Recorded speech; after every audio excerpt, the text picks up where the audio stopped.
어느 해 여름 그의 공장에 불이 났다. 불길은 순식간에 번졌고 기계는 타버렸다. 직원들은 울었다. 이젠 끝입니다. 그는 잿더미 속에서 불타버린 플러그 하나를 주워들었다. 손가락은 까맣게 그을렸지만 표정은 흔들리지 않았다. 끝이 아닙니다. 오늘은 한 사람의 인생을 펼쳐보려 합니다. 가난한 소년으로 태어나 세계적인 기업을 세운 사람. 그리고 나이 들어서도 멈추지 않았던 평생의 학생. 그의 이름은 마스시타 고노스케. 그는 일본에서 경영의 신이라 불렸지만 그의 인생은 신의 인생이 아니라 한 인간의 치열한 발자국이었습니다. 지금부터 그의 이야기를 시작해 보겠습니다. 제1장 어린 시절 가난과 배움의 시작. 눈부신 햇살이 와카야마의 논밭 위로 흘러내리고 있었다. 1894년 여름 끝자락의 어느 날이었다. 마을 사람들은 모두 들판에서 일하고 아이들은 냇가에서 물장구를 치던 시절.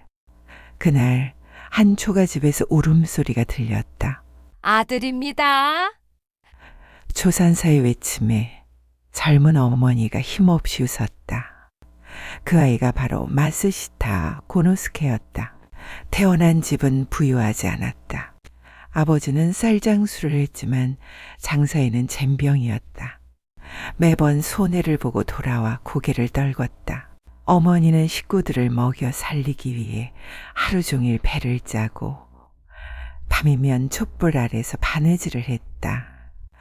겨울이 오면 방 안은 매서운 바람이 휘돌았다. 하지만 그 속에서도 웃음은 있었다. 어머니는 아이들에게 말했다. 우리 집은 가난하지만 마음만은 부자란다. 고노스케는 그 말을 믿었다.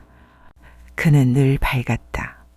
친구들이 먹다 남긴 보리떡 하나에도 감사했고 헝겊 조각으로 만든 인형을 동생들에게 나눠주며 웃었다. 하지만 가난은 아이의 웃음을 오래 두지 않았다. 10살이 되던 해 아버지가 하던 쌀 장사가 망했다. 빚쟁이들이 들이닥쳤고 집안 살림은 하나둘 팔려나갔다.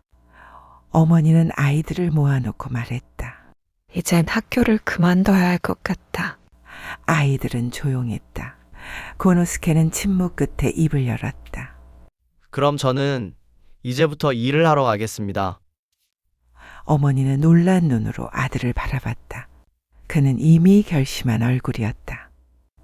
며칠 뒤 아버지는 작은 보따리를 쥐어줬다. 보리죽먹밥 2개와 낡은 샌들 1켤레. 이걸로 버텨라. 그는 고개를 숙였다. 그리고 떠나는 아들을 붙잡으며 어머니가 말했다. 몸은 힘들어도 마음은 꺾지 말아라. 알겠지? 소녀는 고개를 끄덕였다.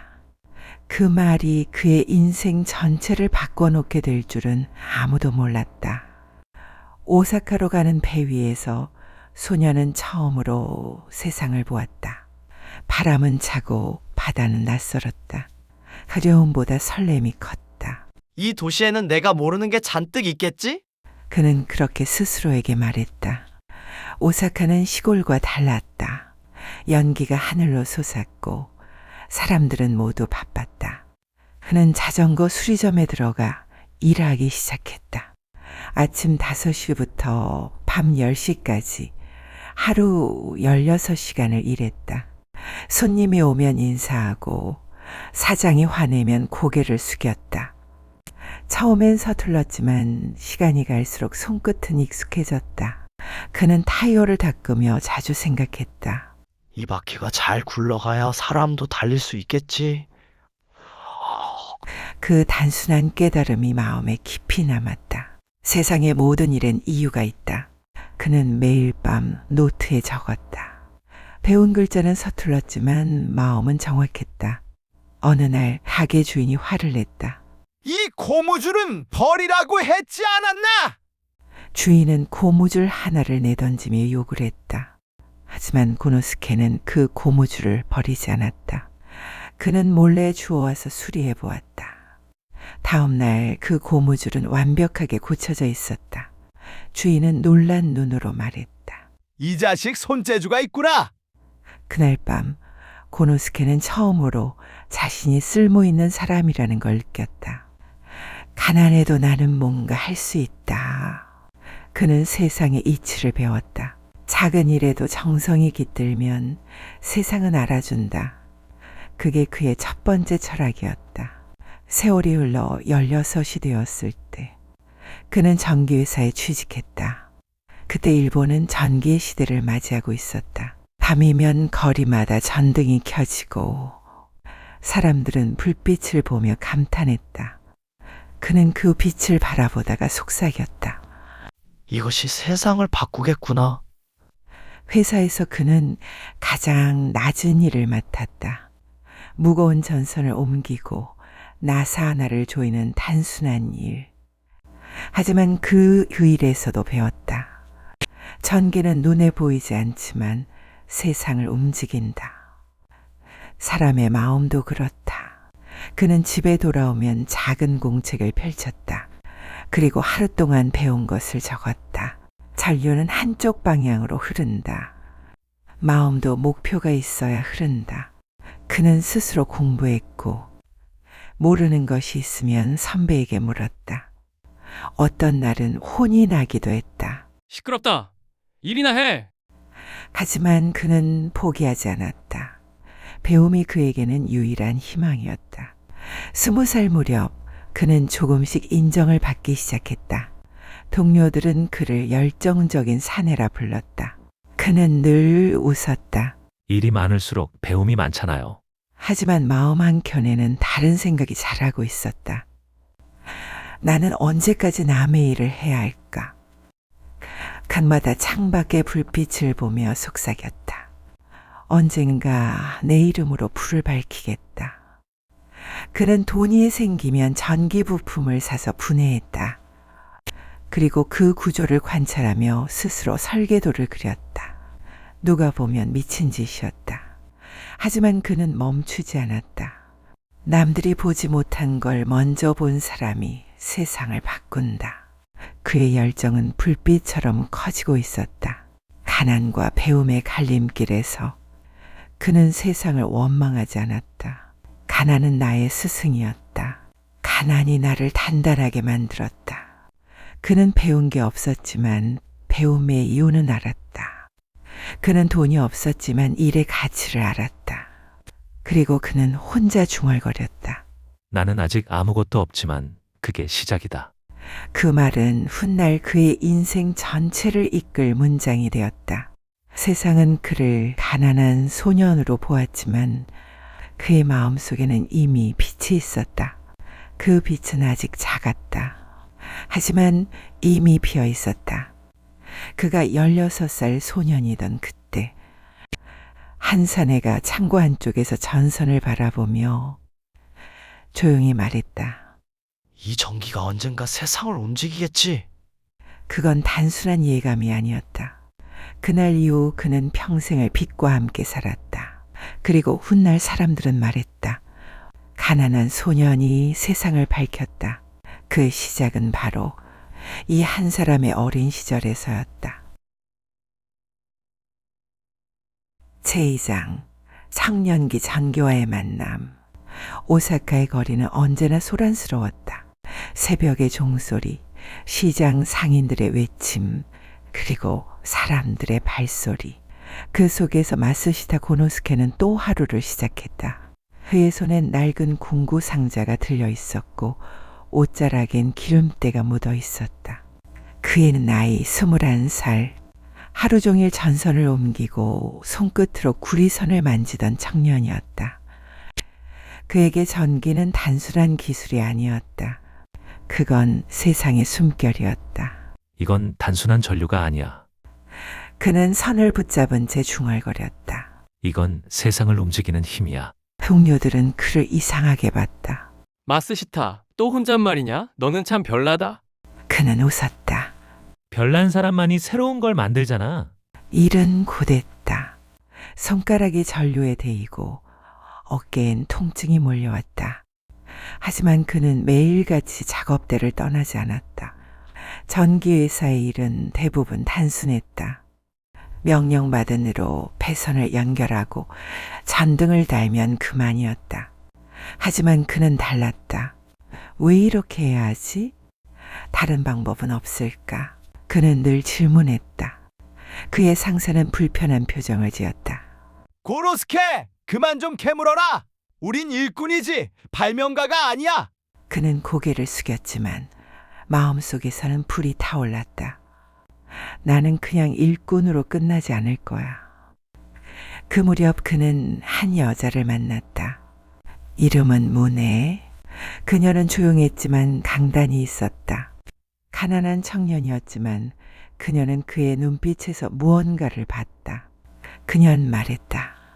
당신 눈엔 빛이 있어요. 그는 웃었다. 그건 전기 불빛 때문일 거예요. 아니요. 그보다 더 밝아요. 그녀와의 결혼은 그에게 또 다른 힘이 되었다. 둘은 작은 방 하나를 빌려 살았다. 남루했지만 그 방엔 꿈이 있었다. 밤마다 코노스케는 전기회로를 그렸고 문혜는 옆에서 바느질을 하며 그의 손끝을 지켜봤다. 당신 언제 쉬어요? 불이 켜질 때까지요. 그녀는 가끔 걱정스러운 눈으로 물었다.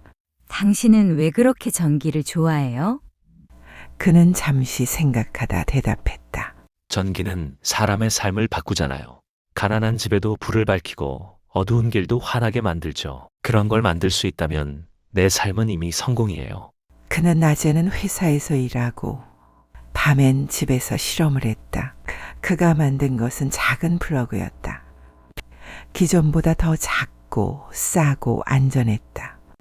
하지만 세상은 관심이 없었다. 이런 걸 누가 사겠어? 동료들이 비웃었다. 그는 대꾸하지 않았다. 그는 아내에게 말했다. 문혜, 세상은 아직 몰라요. 이건 언젠가 필요한 물건이 될 거예요. 그녀는 조용히 미소 지었다. 그럼 나도 믿을게요. 시간이 흘러도 제품은 팔리지 않았다. 재고는 쌓이고 생활비는 바닥났다. 문혜는 반찬거리를 줄이며 그를 위로했다. 괜찮아요. 언젠간 잘 될 거예요. 그는 미안한 마음으로 고개를 숙였다. 당신 고생만 시키네요. 고생이라뇨. 전 당신이 자랑스러워요. 그녀의 말은 힘이 되었다. 그는 다시 일어섰다. 밤마다 실험을 계속했다. 낡은 작업대 위에서 납을 녹이고 전선을 붙이고 플러그를 깎았다. 그의 손끝은 상처투성이었다. 하지만 그는 말했다. 이건 실패가 아니야. 아직 완성이 안 된 거야. 그러던 어느 날이었다. 한 전기회사에서 그를 찾았다. 이 제품 우리가 한번 써봐도 되겠습니까? 그는 놀라 고개를 끄덕였다. 며칠 뒤 그 회사에서 연락이 왔다. 이거 정말 좋네요. 싸고 튼튼하네요. 그 한마디가 세상을 바꿨다. 주문이 쏟아졌고 그는 밤새 일했다. 기계가 돌아가고 플러그가 완성될 때마다 그의 가슴은 벅찼다. 드디어 됐어. 문혜는 눈물이 고인 눈으로 그를 바라봤다. 축하해요. 당신의 불이 켜졌어요. 그는 대답했다. 아니요. 아직 시작이에요. 그의 작은 방 한 칸이 이제는 공장이 되었다. 그는 기계 몇 대를 들여놓고 몇 명의 직원을 뽑았다. 그의 손에는 여전히 남냄새가 배어 있었지만 그의 눈빛은 달라져 있었다. 그는 더 이상 가난한 소년이 아니었다. 직원들에게 그는 이렇게 말했다. 우린 돈을 버는 게 목표가 아닙니다. 사람들이 어둠 속에서 불을 켤 수 있도록 돕는 게 우리의 일입니다. 그 말은 단순한 구호가 아니었다. 그건 그의 인생 철학이었다. 그는 회사 이름을 지었다. 마스시타 전기. 그의 이름이 걸린 순간 그는 잠시 손을 멈추고 하늘을 올려다봤다. 아버지, 어머니, 이제 저도 제 이름으로 일합니다. 그날 밤 모네는 그에게 물었다. 이제 좀 쉬나요? 그는 고개를 저었다. 이제 시작이에요. 진짜 전기는 아직 켜지지 않았어요. 그의 공장은 작았다. 하지만 그의 꿈은 이미 일본 전역을 밝히고 있었다. 그는 사람들에게 전기를 파는 게 아니라 편리함과 희망을 팔고 있었다. 그는 스스로에게 말했다. 빛은 사람을 닮았다. 부드럽지만 강하고 작지만 멀리 간다. 그 말처럼 그의 전구는 멀리 갔다. 그는 아직 몰랐다. 그의 이름이 세대를 넘어 전 세계의 가정에 남게 될 것을. 그날 밤 그는 작업대에 앉아 작은 메모를 남겼다. 작은 불빛 하나로도 세상은 바뀔 수 있다. 그가 쓴 그 문장은 훗날 파나소닉의 신념이 된다. 제3장 한 개의 플러그로 시작된 혁신. 오사카의 골목은 늘 시끄러웠다. 상인들의 외침, 바퀴 달린 손수레의 삐걱거림, 그리고 철공소에서 울려 나오는 쇳소리. 그 속 한켠 낡은 창고 문에는 조그맣게 글씨가 붙어 있었다. 마스시타 전기 제작소. 문을 열면 퀴퀴한 기름 냄새가 퍼졌다. 작은 작업대 위에는 전선이 얽히고 녹은 납이 묻은 철판이 쌓여 있었다. 그 가운데 고노스케가 서 있었다. 그의 옷은 늘 기름에 절어 있었지만 눈빛만큼은 빛났다. 좋아. 오늘은 이걸로 승부다. 그는 새로 만든 플러그를 들고 불빛에 비춰보았다. 작고 단단했다. 그의 손끝에서 세상에 없던 물건이 탄생했다. 안의 문해가 다가와 물었다. 이번엔 정말 팔릴까요? 그는 웃으며 대답했다. 팔리게 만들면 되죠. 그가 만든 플러그는 완벽했다. 값이 싸고 모양도 단순했다. 하지만 세상은 그걸 알아보지 못했다. 가게를 돌며 제품을 보여줘도 상인들은 냉소적으로 고개를 저었다. 무명사 물건은 못 믿겠어. 우리 거래처 것도 안 팔리는데 이걸 누가 사겠어? 그는 하루 종일 거절당했다. 문혜가 그를 기다리며 물었다. 오늘은 어땠어요? 그는 대답하지 못했다. 가방 속엔 팔리지 않은 플러그 몇 개만 덩그러니 남아 있었다. 그날 밤 그는 말없이 공장 한켠에 앉아 있었다. 손에는 납땜 자국이, 눈에는 피로가 가득했다. 문에 미안해요. 그녀는 고개를 저었다. 미안할 게 뭐예요? 당신은 이미 해내고 있잖아요. 아직 아무도 몰라줘요. 그럼 기다리면 되죠. 세상이 조금 늦을 뿐이에요. 그 말에 그는 고개를 들었다. 세상이 늦을 뿐 자신이 틀린 건 아니라는 말. 그건 위로이자 확신이었다. 몇 주 뒤 기적이 찾아왔다. 한 전기회사가 우연히 그의 제품을 써보게 된 것이다. 며칠 후 전화가 걸려왔다. 마스시타 씨, 당신의 플러그 정말 좋네요. 튼튼하고 싸고 안전해요. 주문 좀 더 할 수 있을까요? 그는 잠시 말을 잃었다. 예, 물론입니다. 수화기를 내려놓은 그는 눈을 감았다. 됐어. 문에 됐어. 그녀는 놀라 웃었다. 정말요? 그는 고개를 끄덕였다. 우리 플러그가 세상에 나갔어. 그날 이후 주문은 쏟아졌다. 그는 잠을 줄이고 일했다. 기계가 돌고 납이 녹고 전선이 연결되었다. 작업장엔 불빛이 꺼지지 않았다. 밤마다 그 불빛을 보며 그는 생각했다. 이게 바로 내가 원하던 빛이야. 그는 더 이상 일꾼이 아니었다. 자신의 제품으로 세상에 필요한 일을 하는 사람이었다. 그의 작은 회사는 서서히 이름을 알리기 시작했다. 하지만 성공의 그림자는 늘 위기와 함께 찾아왔다. 그의 공장이 커지자 다른 회사들이 따라하기 시작했다. 가격은 더 싸고 모양도 비슷했다. 그는 난감했다. 직원들은 말했다. 사장님, 저쪽이 우리 디자인을 베꼈습니다. 소송이라도 해야죠. 그는 고개를 저었다. 소송보다 더 강한 방법이 있어요. 우리가 더 나은 걸 만들면 됩니다. 그는 경쟁을 두려워하지 않았다. 그의 적은 타 회사가 아니라 어제의 자기 자신이었다. 그는 매일 새로운 아이디어를 그렸다. 전선의 모양, 스위치의 각도, 전류의 흐름까지. 그는 밤마다 노트를 채웠다. 그의 노트에는 이런 문장이 적혀 있었다. 세상은 변한다. 변화를 두려워하는 자는 어제에 머물고 변화를 즐기는 자는 내일을 만든다. 그의 철학은 간단했지만 깊었다.